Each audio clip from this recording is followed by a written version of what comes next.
Hello, my name's Anne McManus, and this is Government Unlocked. Today we're going to focus again on the Constitution, and we're very fortunate to have Jane Scarborough back with us to talk more about the Constitution and the various amendments. I don't know about you, but I think in the last 48 hours I've heard the Constitution brought up multiple times, various amendments, where we're at. It's all very confusing. And I also suspect, like many of you, the last time you learned about the Constitution, you were in elementary school.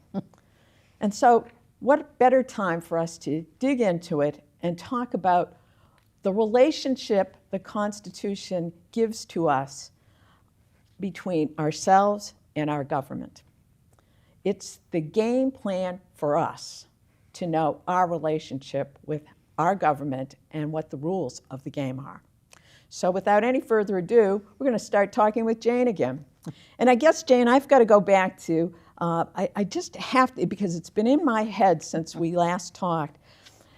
You talked about the preamble, and it talked about we the people. And I left thinking, well, why did it say we the people and not we the citizens? But it very specifically, in large letters, said we the people. Can you walk me through that part of it again? Okay. I mean, we the people, at the Constitutional Convention, when they were nearing the end, they started at the very end, instead of saying we the people, they were going to say we the people of North Carolina, we the people, they were going to name each of the states. And they decided against it for two reasons. One was a very practical reason, because it was only going to take 9 states to ratify it, so what if some of the ones they listed hadn't ratified it by the time it came into existence? Okay. That was very practical. But the more important substantive reason was that it wasn't just about citizens of the states. This was a new federal government, a national government, and the founders throughout the Constitution, and certainly in the preamble, wanted to make clear that it wasn't a country of states, it was a country of people. And even the rights that we have, which gets confused these days with ICE raids and things, the rights we have are not just for citizens. Anybody in our jurisdiction, for example, has a right to due process, has a right under the Bill of Rights. You don't have to be a citizen. It says any person. So that was a very critical and important part of the founders making clear that this wasn't going to be like the only previous government that the United States had had before the Constitution, which was the Articles of Confederation. And that was a loose confederation of states where the states were still sovereign, and there was this national government, but it didn't have powers to do much. They had to ask the states for money. And it was because that had proven to be so weak that they had the call for the Constitutional Convention, and they were committed to making sure that the new government was clearly the government in power. And it was in power because the people had given it the power, not the states. So as we look today, people who are not citizens of the United States are afforded all the rights and privileges that the Constitution gives. Maybe not all of them, like voting and things, but it basically, due process, a right to be heard, a right not to be taken off the street without what is called probable cause. And just yesterday, unfortunately, the Supreme Court made a decision that said they don't really need probable cause. And so they just changed the process of what is required before you just arrest someone off the street or take them off the street. But we're getting a little ahead of the story. But at any rate. So take us back and sum up what we talked about during our last meeting. And then we can talk more about the Absolutely. In fact, I'm going to talk a lot about the preamble. Okay. We began by saying that the Constitution wasn't the first government that we had. The there's actually the Articles of Confederation that were adopted by a committee of the Second Continental Congress, and this is while the war with Britain was going on. And the Articles of Confederation were approved by all 13 states. It required unanimous approval. Any change required a unanimous approval. And it just proved to be unworkable. They didn't have a president. They had a kind of rotating chairman. They had one house. And so it was the result of how ineffectual that was that we had this call for a constitutional convention. The call came from Virginia, and supposedly it was written by Hamilton, and this was in 1786. And the purpose of this convention was to improve the Articles of Confederation. And it's interesting because, of course, they threw it all out and started from scratch, which is one of the reasons some people get nervous today when some people are calling for a new constitutional convention, because the only precedent we have was they didn't improve it. They threw it out and started from scratch, which we're very pleased about, as it turns out. The major issue at the Constitutional Convention was, how do you create a stronger, more effective government at the national level while still balancing the interests of the different states and regions? And again, you have to remember that the states were still sovereign under the Articles of Confederation. So it wasn't an easy task to figure out how much people would agree to give this new national government, because their only experience had been under the king, and they weren't particularly prone anxious. to going back right. to that. They right. didn't want to go back to that, for sure. So I think the first thing that I said last time that you need to know about the Constitution is the framers gave us a republic, not a direct democracy. Unlike the Greek city-states, which were direct democracies, the Constitution replaced the loose confederation of states with a representative democracy based on the principles of federalism. We often refer to our government as a democracy, which it is, but it more accurately is a republic. If you're talking about, the one way to understand the difference in the terms is if you're talking about our rights and freedoms, we're a democracy. We have rights like voting and free speech. While the word republic speaks to the form of the government that supports and delivers the democracy. So when you're talking about rights and freedoms, it's appropriate to say we live in a democracy, but when you're talking about our form of government, we're actually a republic, or you can call it a representative democracy. The choice of a republic was a compromise between an extreme concentration of power, monarchy, oligarchy, and a loose confederation, which they had had under the Articles of Confederation. So it was halfway between. Yes, okay. It was a compromise. Yeah. So I said, though, that the republic, or this representative democracy, was based on the principles of federalism. So what does that mean? Federalism refers to the division of sharing of power between the national government and the state governments. Mm-hmm. You can think about it as a two-tiered system, with enumerated powers to the national government and to the state governments. The national government deals with national issues like foreign policy, currency, and defense, while the states reserve or residual powers are of a local nature, like local school districts, health, medical facilities. And in addition, the national and state governments actually have some powers that they share, concurrent powers, like both of them can tax us. So it is really this two-tiered system with some overlapping powers. The 10th Amendment is really the amendment that's the last of what became of the Bill of Rights, really encapsulates what federalism is about. It says, and I quote it, "The powers not delegated to the United States by the Constitution, nor prohibited by it, the Constitution, to the states, are reserved to the states respectively," meaning each of them, "or to the people." Now, states... Can you give an example of that? Well, a power not delegated to the United States by the Constitution nor prohibited by it to the states.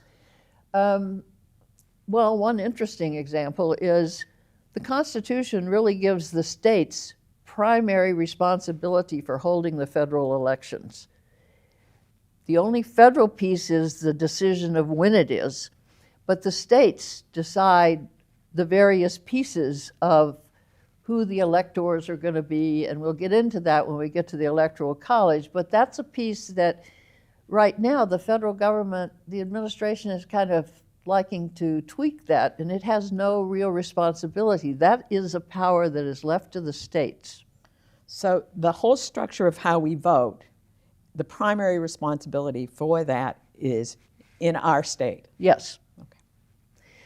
Okay. It's important, and this is back to what you were asking about we the people, it's important to note that the source of the powers given to the federal government was the people, not the states. And that was the reason that they used that term, because again, the states had been the sovereigns under the Articles of Confederation. This constitutional group was there at that convention to try to change that, to create a national government. And it wasn't going to come from the states, it was going to come from beyond them, the people of the states. The fact that when the ratification came about, they circumvented the state governments. They didn't say the state legislatures had to approve the Constitution. It was a direct vote of the people. Now, who could vote back then was limited, didn't include blacks, didn't include most Indians, didn't include women, although there were a few exceptions of women who owned property. And a few of Indians as well, correct? Yes, Indians who were taxed is the way they say it in the right. Constitution. That's who voted on ratifying the Constitution, not the states, but the people of the states. And it took 9 states to actually ratify the Constitution. So that worked out that each state would have a day to vote on ratifying the Constitution. Right. And all of these people who were eligible to vote came in and Right. either approved it or did not approve it. Right. And actually, it was a more democratic election than anything that was normally held in the states, because in some states, people were allowed to vote who did not normally have the right to vote. Most of the states, some of the states even had religious requirements for voting still at that time. Wow. Massachusetts being one of them. Most of them had property requirements before you could, but those were waived for this vote. And so there were a lot of people who voted who would not normally be allowed to vote in the state elections, which is again underscores that this was about the people to the national government. So that was really innovative for the time. It was, and again, it really just reflects the founders' intention to make clear that this national government was answerable to the people, not to the states per se. So we ended last time talking about the structure of the Constitution, which in and of itself reveals much about the founders' intention behind the words. And that is because the text of the Constitution begins with what we know of as the Preamble. Right. Now, if people are familiar with any part of the Constitution, That's it is it. probably those brief 50 words. That's it. What is a preamble? What is its purpose? The preamble is an introductory statement that provides the fundamental purpose for the words that follow. And in the case of the preamble of the Constitution, it outlines 6 goals or objectives for the government it is creating to form a more perfect union.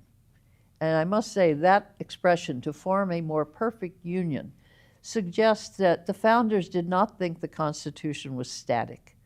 It was evolving, something that originalists who want to say you just have to interpret it the way it meant at the time, they don't accept that. But it seems to me that that first line makes clear that they intended for it to become, to work for a more work in perfect- progress. Work in progress, absolutely. So to form a more perfect union, to establish justice, to ensure domestic tranquility, to provide for the common defense, to promote the general welfare, and to secure the blessings of liberty to ourselves and our posterity.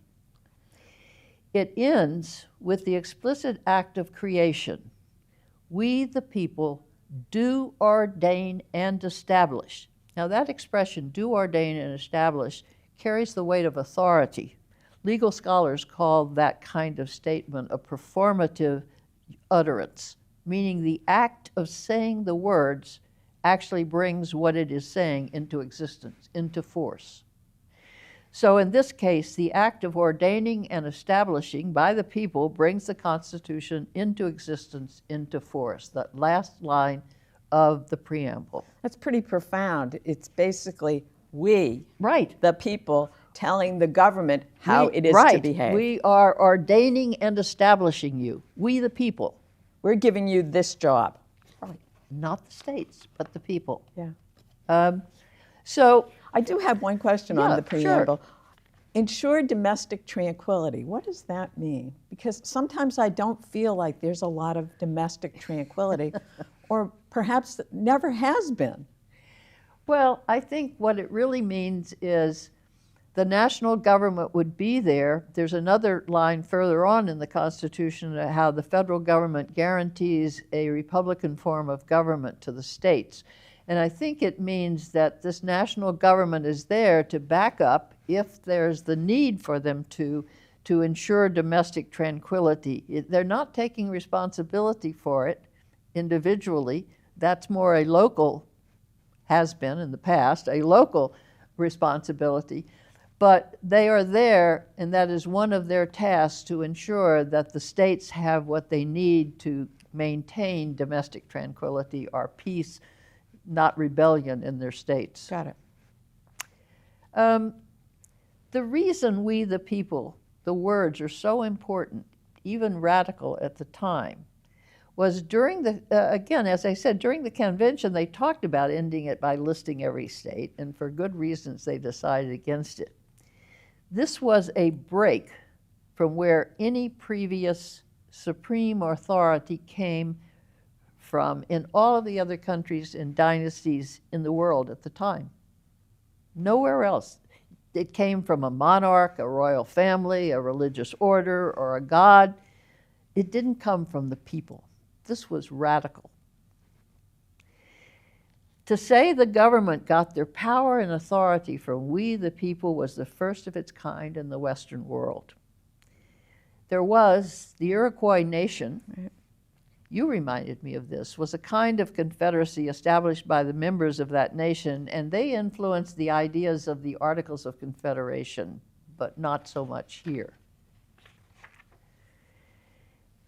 As historic as that break was, the preamble has been understood as capturing the aspirational and philosophical motives behind the Constitution, but has not been seen as a source of any legal precedent or right. Never gets quoted in court decisions. Why is that?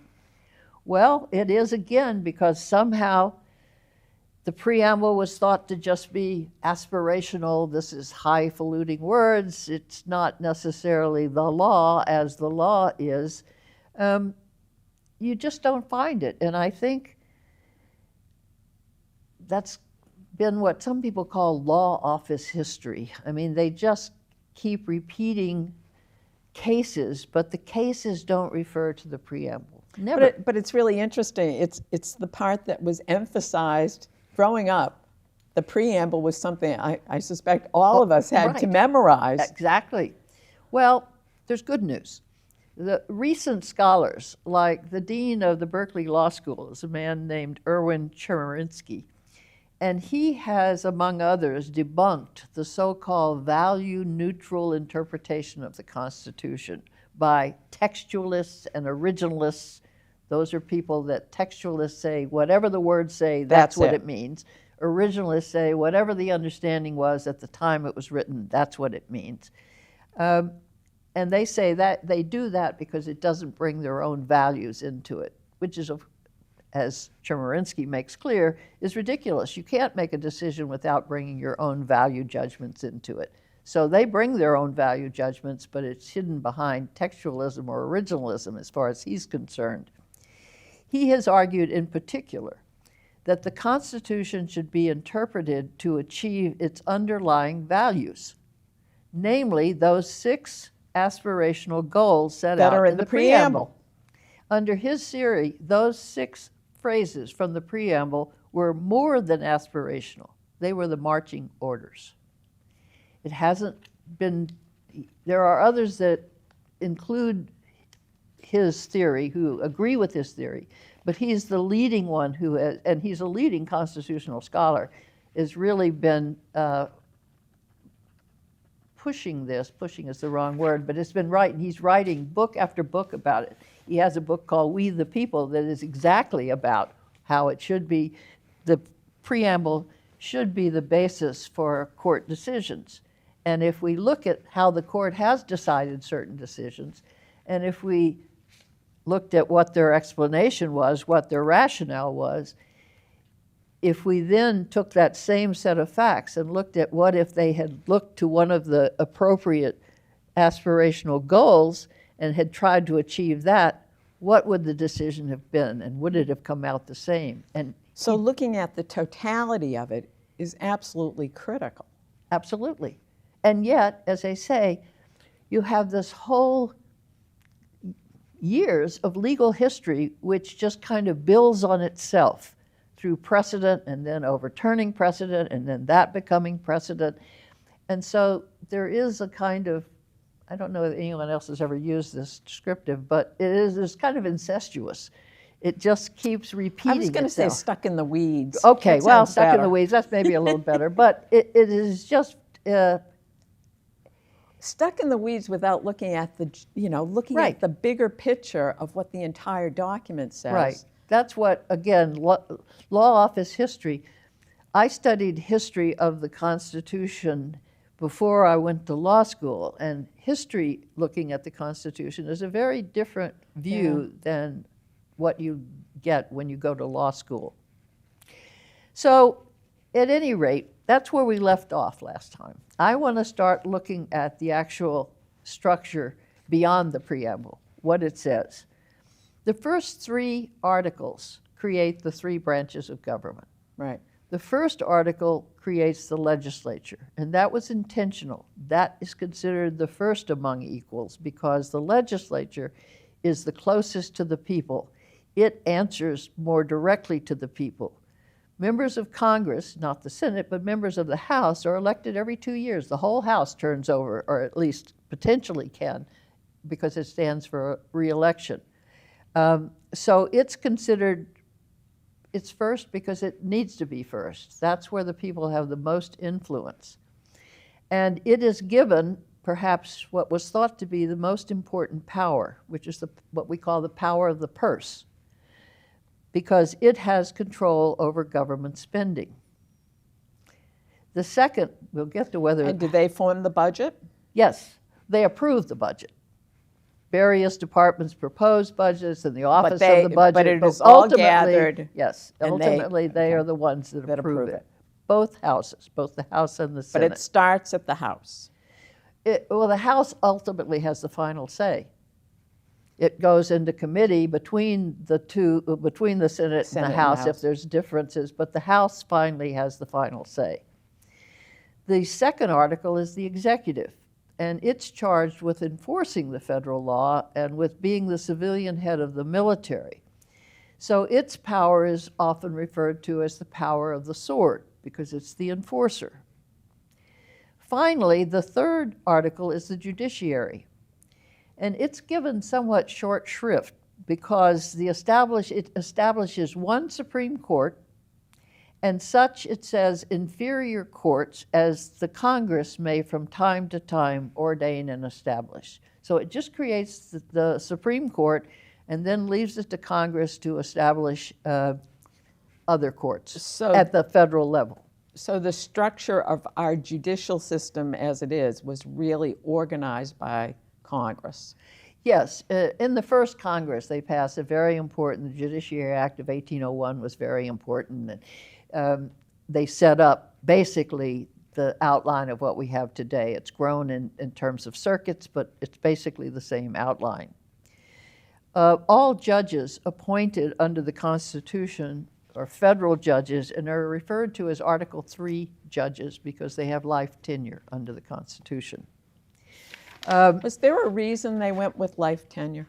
Well, it's interesting. Today, the other democracies, there are none that have life tenure for their highest courts. We're the only ones. And I think... What were the framers thinking? Well, I think the framers were thinking in the way that we don't like to think they do, but they were thinking, you know, there are only a few of us who are educated. I think that they were a little suspicious of, you know...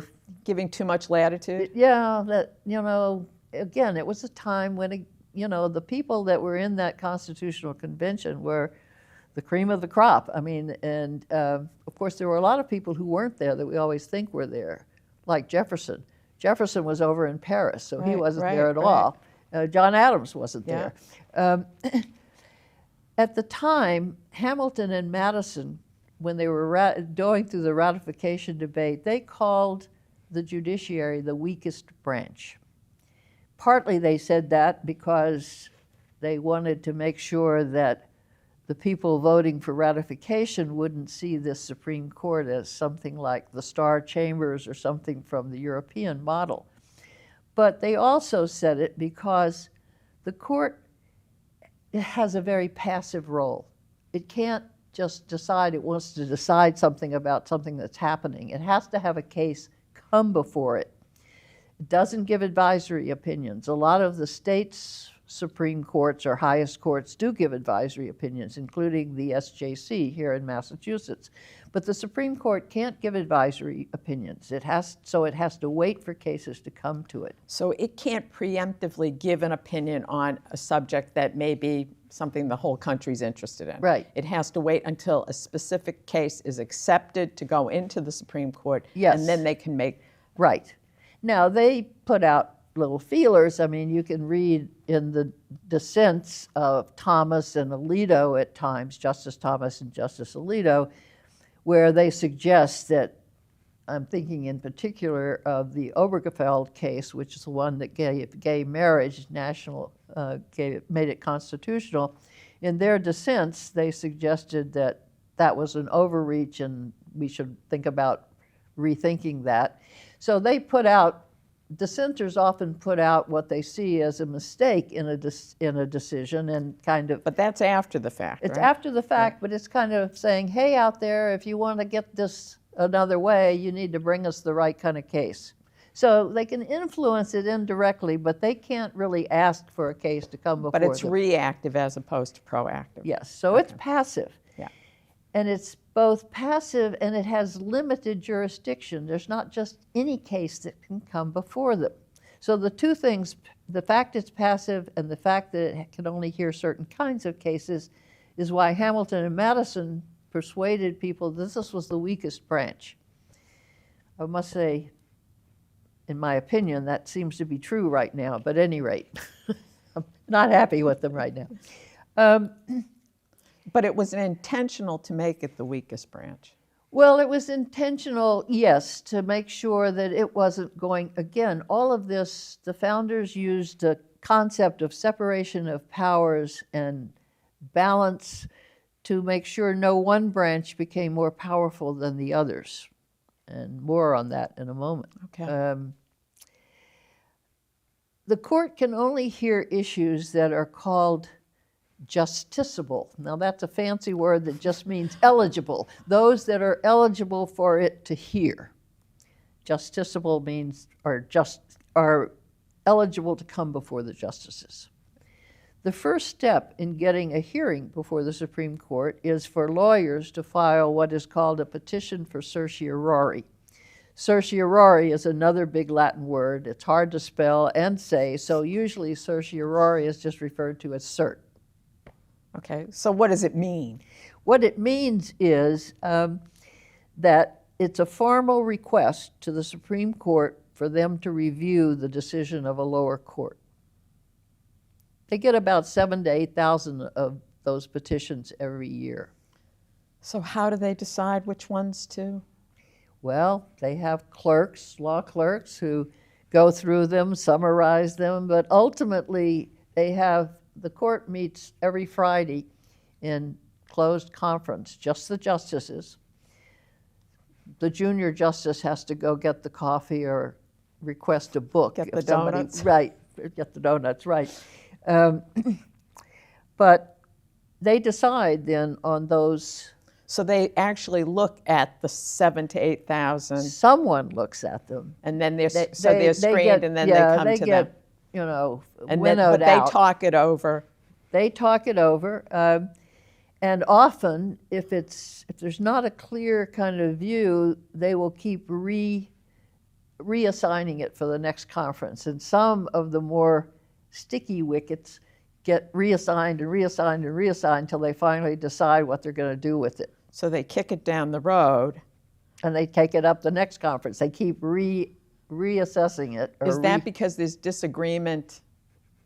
Yes, it's just not a clear direction, and So it's going to be more difficult, a more difficult process, and so it's better to stall on it until they can. well, it's usually something that's thought to be pretty important, and they're not coming together in some way that makes it's basically the Chief Justice that decides whether to reassign it for the next conference, and many of these just keep kind of being on the list to review for weeks.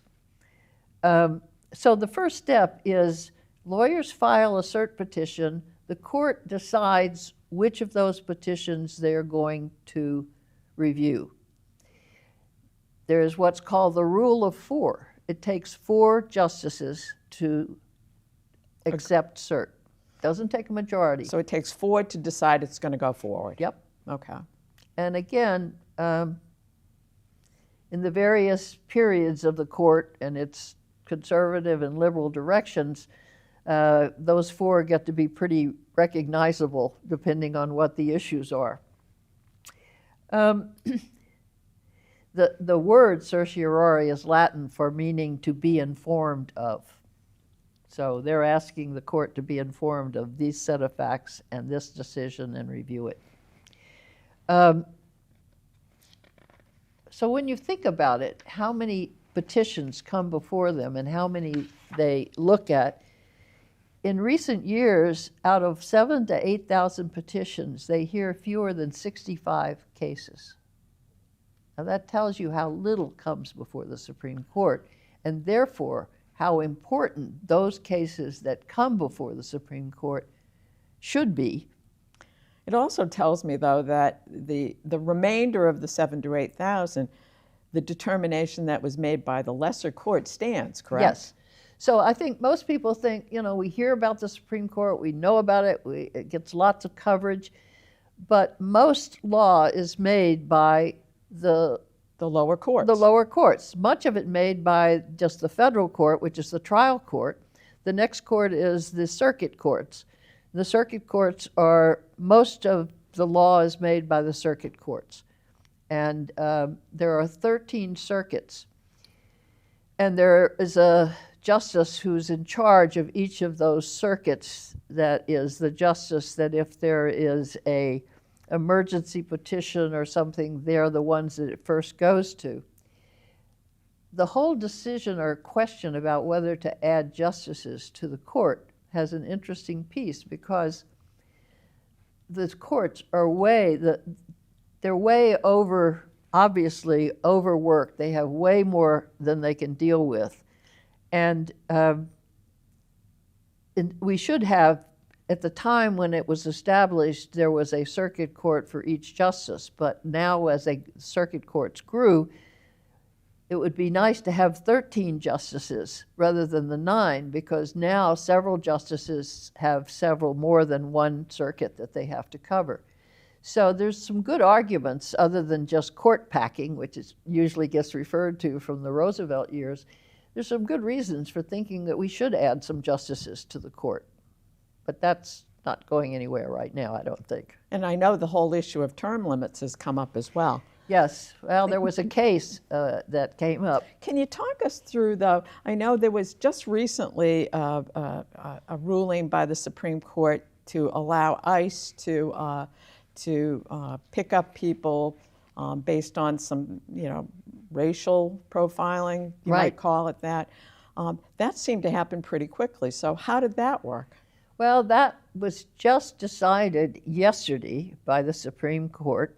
But when did it come to the Supreme Court? Like a week ago? Well, this comes up under what's called the shadow docket. And the Okay. shadow docket is emergency petitions that go directly to the court. They were basically intended, and were usually for years, related to executions. They were requests to stay an execution of someone. Okay. This was their primary purpose. Okay. But And that makes sense Yes, because yes, it obviously does. there's an end date. Right. But the current administration has used them to a fairly well. I have the statistics here somewhere. It's something like they have used them 43 times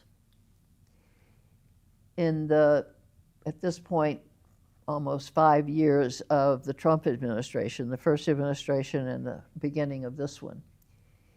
In the Obama and Bush years, each of them 8 years, so in those 16 years and in Biden's, I think there was a total of 10 cases with all of them, All four totally, presidents. all of them, 10 cases, and 4 of them were granted.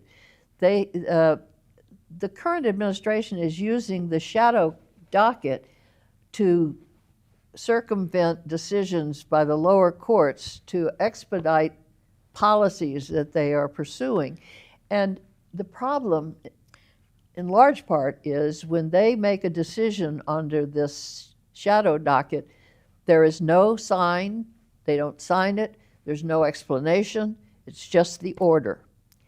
And you can have dissenters, but again, and you do, but there's no real discussion, there's no briefing, there's no oral arguments. It just goes directly to the court, and the court decides on it and issues an order, and it has no explanation of why they reached that. And so to use Is that a permanent order, or can they only do that for temporary? No, it's just can as be- much as if they heard the whole case, had the oral arguments, had all the briefings, and had all the time it takes to do those things. So basically, it lacks a process where there's good documentation for we, the people, to Right. take a look at it. Well, it's even more than just good documentation for we the people. The major function of the Supreme Court is to clarify what the law is for the lower courts. And since we've already said the lower courts is where most of the decisions are made, by far, the overwhelming decisions, the law is made there. It's important if there's inconsistency between jurisdictions that the Supreme Court make clear so that there is not that inconsistency. But when it does the shadow docket, that doesn't help that at all. I mean, there's no explanation. It doesn't tell the lower courts why it reached that decision so that they have some guidance. It really subverts, in many ways, the organizational structure of the judiciary. And if they don't have guidance, but they're still required to adhere to? Well, you can be sure that the party who finds those decisions useful will be use it. using them in their further litigation. But It really puts the lower courts at a disadvantage, though. well, and it gives the administration the benefit of just jumping over all of those courts and making its own decision without full briefing, without oral argument, and then without having to give a rationale for its decision. It's not something that the legal community, certainly not constitutional scholars, are happy about. That's not what it was intended to be, and that's the reason it's gotten the name. It never had that before now, the shadow docket.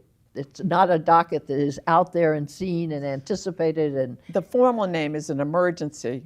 emergency petitions. Yeah. Yeah. And That I go guess directly to the what court. you're saying is the definition of an emergency has really changed dramatically. Right. It was, It's an emergency now if the administration wants a decision right away. got it, okay.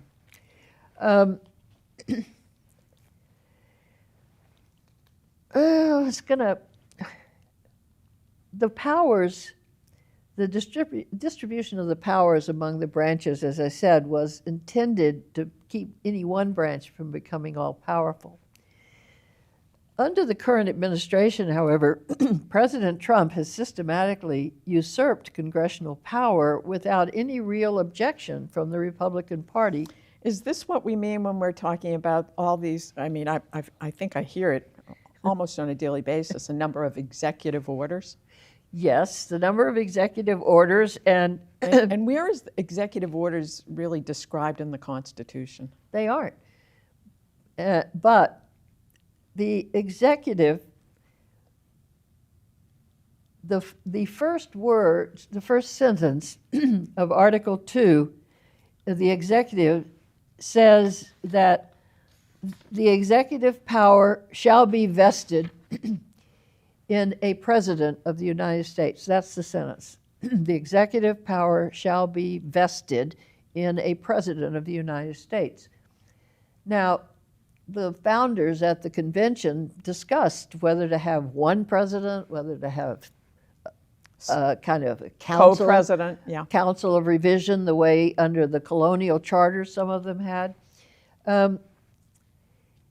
But recently, in recent years, there has developed a theory called the unitary executive theory. And the unitary executive theory takes that sentence and says what it means is all powers of the executive department are vested in the president. So the president has complete control over the executive department. That was never how it had been interpreted, it's never how it had been used, but that is part of what is behind. I mean, all of the presidents in recent years have expanded the powers of the presidency. The imperial presidency that Richard Hofstadter wrote about and others wrote about, it has become more powerful with respect to the other two branches in recent years. But the unitary executive theory, which says it has all power over the executive department. Doesn't that fly in the face, though, of what the framers, when they organized this, we had come out of a monarchy. Right. And I think there was no desire to go back to a monarchy. Right. Well, it flies in the face of what the Constitution says in the other sections. For example, the Constitution makes totally clear that the power of the purse is with the House of Representatives, not the Senate. When the House and the Senate don't agree on a bill that has to do with budgeting, they have a conference, but ultimately it's the House that makes the final decision on budgets, on the way the government spends its money. And again, that's because they are the most answerable to the people. They have to stand before us every 2 years. So if we don't like what they're doing with the money, then we have recourse. So what if the Senate doesn't like it? Well, if the Senate doesn't like it, they have to try to persuade the House in a conference committee. And if they don't persuade enough of them when it goes back to the full House, then the House still has its say. Okay.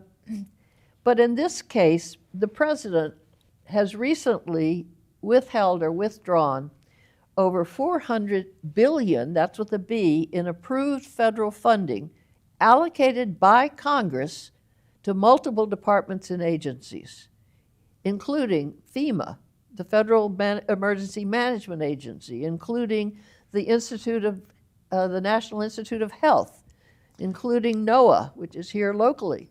I think you can go across the board. I can. There are many. I mean, Department of Education. You can just. Is this going back to the many DOGE cuts that were made? But on top of the DOGE cuts, it sounds like it also addresses what we're hearing in the news, that a lot of contracts with universities, contracts with nonprofits. The way it's structured is the House makes the decision, and it not only makes the decision about the amount of money, but it allocates where that money is going to be spent. For the president, then, the executive to come along and say, I don't want it spent there, I'm ordering it to be withdrawn from there, and I'm going to spend it over here, is a clear violation of what the founders intended and what the Constitution says. So let's take one example. I think everybody's aware of what's going on at Harvard University. Right. Harvard's a big university. Harvard has lots of research contracts. Right. Those have been taken away Right. from Harvard. Right. And it And- wasn't and- the and- executive department that allocated any of those. So Congress allocated those research dollars to go to Harvard University, but they've been removed. By executive order, they Right. were removed. Right. Now it's gone back to court, Right. and I believe the funding has been reinstated. Some of it, yes. So now what happens? Well, it's going to go on. It'll go to the Supreme Court, whether they'll take Well, now it. will this be a shadow? No. An This appearance? is already in the court system. The shadow docket isn't in the court system. Okay, It's so going- because this is in a lower court, that determination is made, it can go the pathway. It can go, it will be appealed, undoubtedly. The Trump administration will appeal it, and the question is whether the Supreme Court will take it or not. It will be one of those 7,000 or 8,000. Right. Whether it'll be 65 or 66, one of the 65 that it hears is another thing. But when you think about it, Harvard is a private university. Correct. Now, it's federal funds that were being given to a private or allocated to a private university. But again, the source of those funds was not the executive department. It was Congress. It was the House.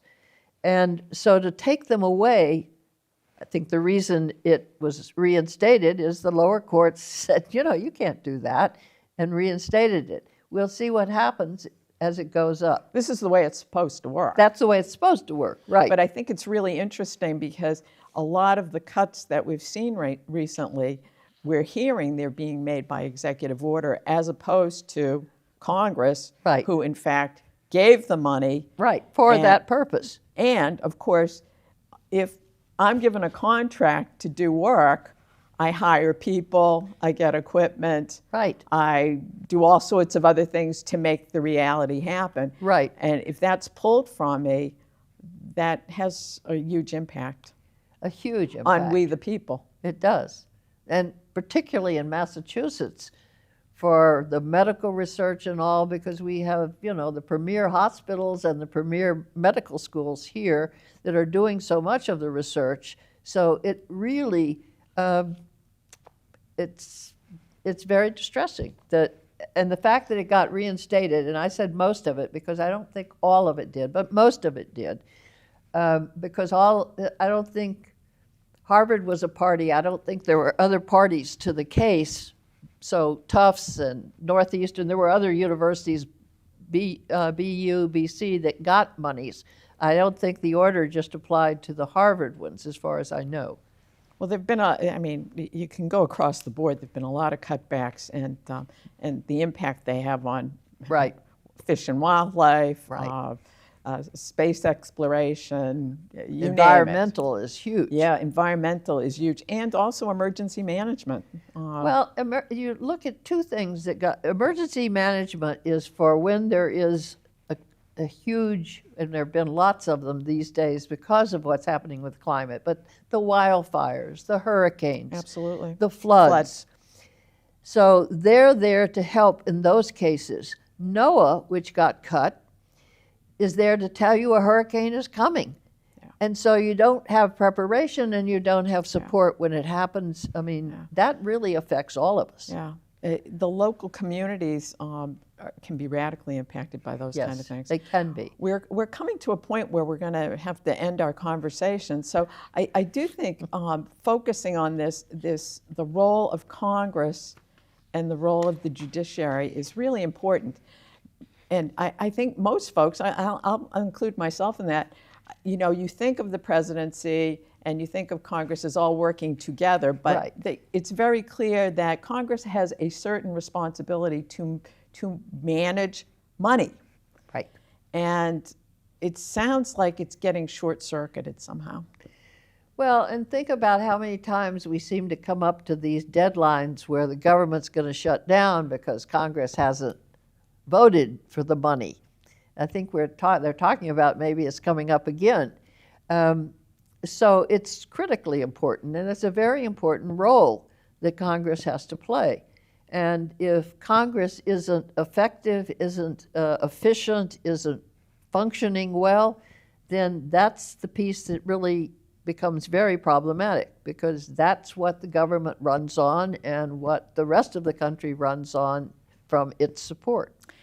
And probably as importantly to anything in this conversation, Congress is the closest to us. Yes.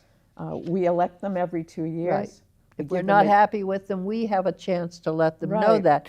And you're seeing and that. they manage our tax dollars, which is personally very important to me. Right, yes. And you see that even now in some of even in like Iowa and places like that, where people are beginning to get distressed about how their tax dollars are being used, and they're really challenging their representatives.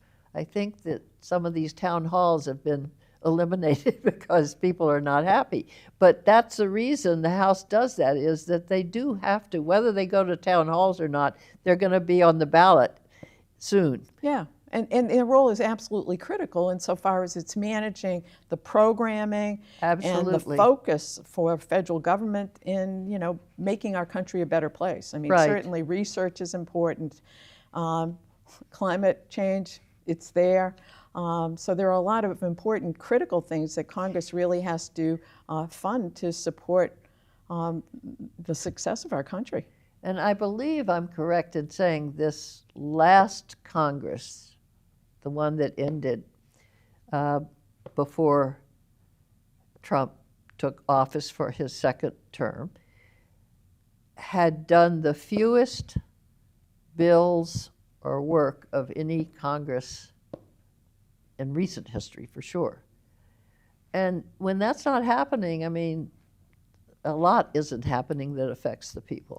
Yeah, I think we the people deserve better, and our Congress needs to work better. Right. And I it's a do want to challenge. say one thing, which is, people keep saying, well, if these things that the president is doing are unconstitutional, why aren't the courts doing something about it? And remember, the courts, when I said the legislature has the power of the purse, the executive has the power of the sword, and the court has the power of judgment. It doesn't have enforcement power, though. It is the executive department that is to enforce the court's orders. And it is the Department of Justice under the executive department that is the enforcer. Now, the Department of Justice is the one agency under the executive that is to be independent of the executive. The Department of Justice is supposed to be the lawyers for the people, not the lawyers for an administration or anyone else. So if the court finds the president has done something that's unconstitutional, it's up to the Department of Justice to enforce it. If they don't, it doesn't get enforced, and the court has really no power to enforce it. So that's a piece that is, we can talk a little more about. I was going to say, this is a whole other conversation. It is. It is. I think we'll end today on the complications that can come up when the systems we have in place start to be dysfunctional. Yes. And it's so important for all of us to understand as much as we can how it's supposed to work. Absolutely. So that we can be effective in providing guidance to our representatives, both at the local and state level, to really adhere to the preamble of the Constitution, that we, the people, make the determination, and our well-being should be the priority of our government. Absolutely. And it's not only to inform our representatives, but it's to inform ourselves of how we're going to vote. Absolutely. That's a good way to end. I want to thank you all for joining us today on Government Unlocked, and there'll be more to come. Thank you.